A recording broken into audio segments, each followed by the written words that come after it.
G. Rose here, and today we're going to be talking about a paper called The Novel Historian, which comes out of the discussions with Davood and John about Hayden White. And the gist of the paper is that Mr. White wants us to start by understanding that all discourse is like entering a landscape, kind of sort of like imagine that you say, oh, I want to go to the bank, okay? Well, in order to go to the bank, you also have to go to a town. It's not possible just to go to the bank. You also have to use the streets, you have to pass the grocery store, you have to go by the hardware store, you have to see certain people.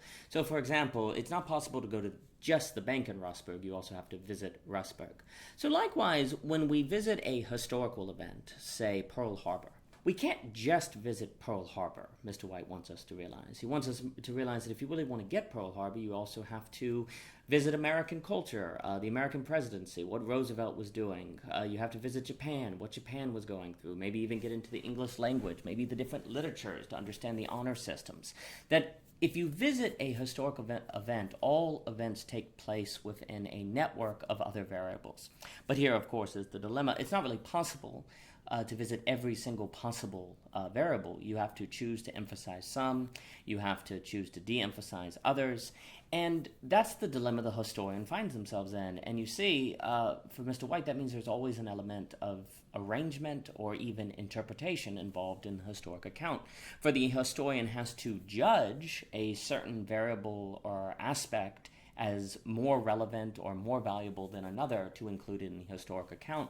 Because as Mr. White says, interpretation is unavoidable because the historic account is both too sparse and too full. It's lacking all of the mundane details of when people ate, what they had for dinner, and so forth and so on.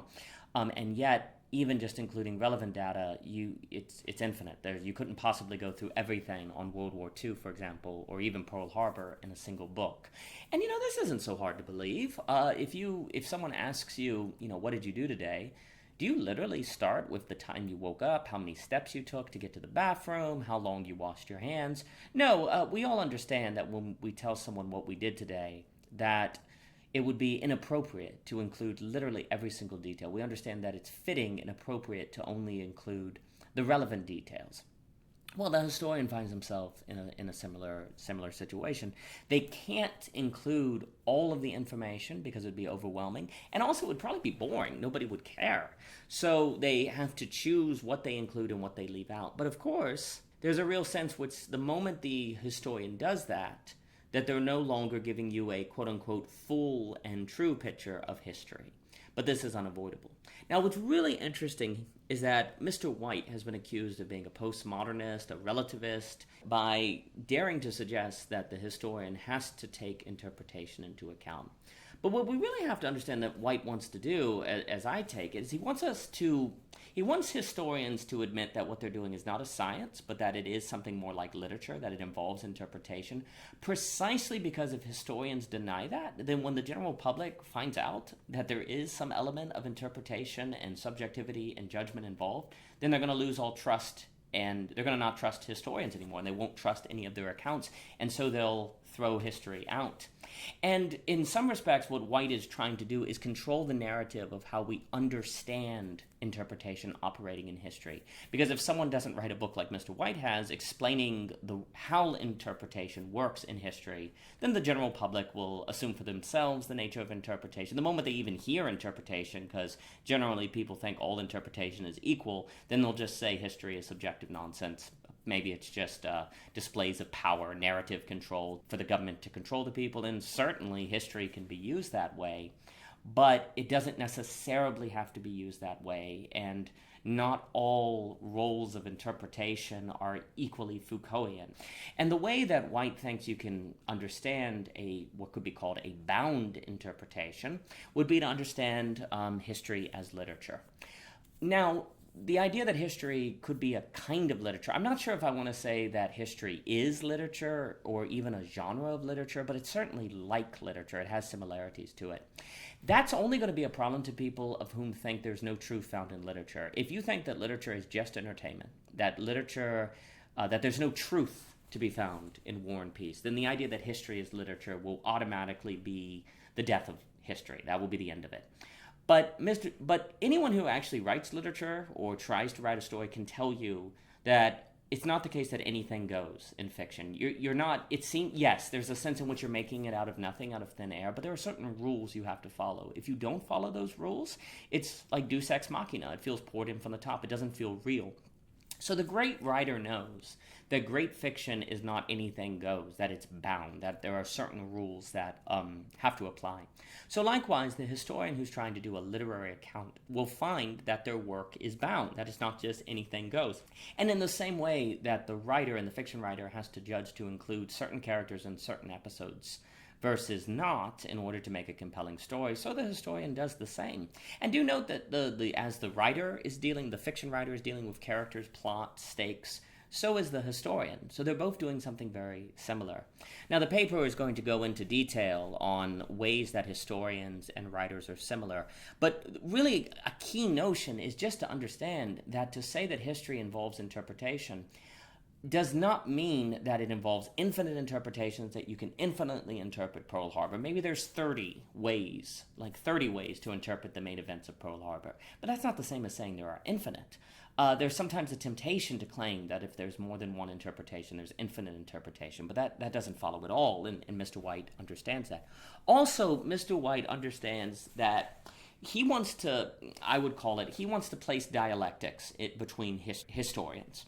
If we think that history is a science, then all you need is the right book. Once you get the right book, then you're going to understand World War II. But if instead history is literature, then you need lots of books, or every book could be in a conversation with every other book. But if there's just a true account, then the game that historians play is going to be something more possibly seen in terms of power and dominance. I don't think anyone thinks that there should be some limit to the number of novels written about the American Revolution.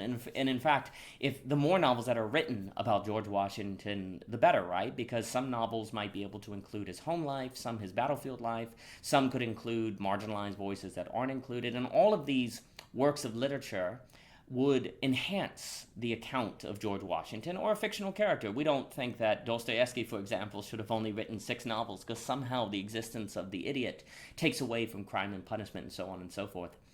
Well, the historian, likewise, if they see what they're doing as literature, their goal does not become so much to tell the true account, the total account, because that's impossible, but to tell an account that's internally consistent, that adds to the conversation, that could exist in a dialogue with all the other historical accounts, that in that dialectical relationship, you're going to have a better chance of getting at the truth.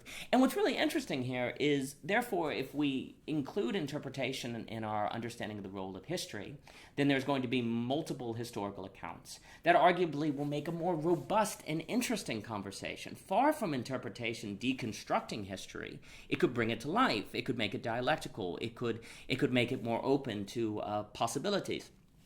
Also, too, and this is taken up in the paper Feeling History, I would argue that we really don't learn history that we don't feel. That we only, history that strikes us as only information is not history that changes our lives.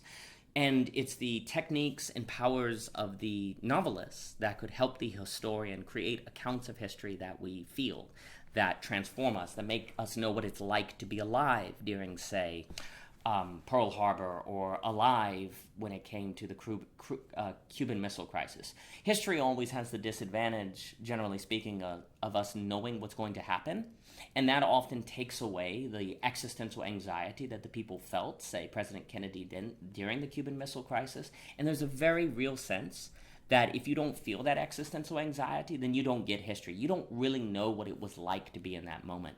And if you don't feel what it was like to be in that moment, then you're probably not going to detect it when something similar to that moment reoccurs. And so you're not going to overlay the patterns, you're not going to match up the patterns, and therefore you're probably not going to learn from history and employ its methods. So there's a strong argument, I think, to be made that the novelist needs to be, the historian needs to be more like a novelist, precisely so that we learn history as opposed to just memorize it. The paper goes on, it's going to talk about some ways that writers and historians are similar, but different at the same time. For example, the primary source of material for the writer is the imagination, and then research comes second, because the writer who does no research is probably not going to do that good of a job. Whereas the historian, it's primarily real experience and then imagination, because they have to imagine or think up or have a vision of how to put all the parts together of the historical account. Another similarity but difference is standard of optimization. You know, the writer is trying to optimize their fictional account against something that doesn't exist. You know, War and Peace doesn't exist before War and Peace is written, and that can be existentially overwhelming and difficult, because how do you know what dialogue you should include and what dialogue you shouldn't include, which characters, and so on and so forth. So fiction writing can arguably be more existential, but that's also because you're freer. You don't have to worry about getting the historical record wrong. Where the historian, they're trying to write about something that exists outside the historian, but that gives them a source of material, and it can be easier to, arguably can be easier to know which characters to add, because the characters were just there, the dialogues just happened, and even if it's boring, you can just say, well, I'm just, you know, following the record. You can only be accused so much of making a boring account if you're just replicating what occurred. But the historian is at risk of being accused of missing the facts, or diluting history, or misrepresenting history in their narrative structure. So the writer has something they have to worry about that the fiction writer does not. There's also different working parts. The writer has to create characters while the historian has to discover characters, but both are dealing with characters. So, you know, both the writer and the historian are constructing narratives, even if they're different in the way that they can construct the narrative, create versus discover. They both deal with existential anxiety, arguably, but it's different in what ways the existential anxiety appears. For the writer, it can be in the act of creating the story. For the historian, in the perhaps evaluation of if the account matches up with actual history. The writer can also change the story. You know, if it gets boring, they can just change what's happening to make it interesting. Whereas the historian can't really change what's occurring. Or generally speaking, they can only arrange the data, include and omit certain pieces of data, but they can't create data out of thin air. But they both arguably have similar goals: to compel and change readers while also proving entertaining and informative, though they might have different emphasis. So what's interesting is that the writer and the historian are different in the subjects they cover. One covers the imagined, the other the real. They're similar in their constructions, the way they go about crafting their stories. One is primarily imaginative, the other is more going to investigate. But in regard to their forms, they're both trying to make story, and their goals, they're very similar. So on these grounds, we can start to see ways that the historian and the writer are similar, and why the historian should not be so nervous to see themselves as a writer. And if they, in the moment they see themselves as a writer, well, then interpretation is just part of the game. No one would deny that War and Peace requires an element of interpretation. So it would go with the historian. But again, what White wants to do is, by making historians understand there's an element of interpretation involved in the structuring of the historic account, a level of judging how to arrange it that is necessarily subjective. He is not deconstructing history or relativizing it. In fact, he's making it honest, so that so each historical account can enter into a dialectical relationship with every other historical account, which in his mind perhaps will be a historical renaissance. It will save history and make it more interesting. And if it doesn't admit that interpretation is involved in history, if it continues to claim that it's a science, when the general public figures out that's not the case, then history runs the risk of losing legitimacy. And when it loses that legitimacy, people may just stop reading history entirely. Anyway, this has been The Novel Historian by O.G. Rose. Please tune in for our conversations with Davood and John on the works of Hayden White. For more, please visit ogrose.com, and thank you for your time.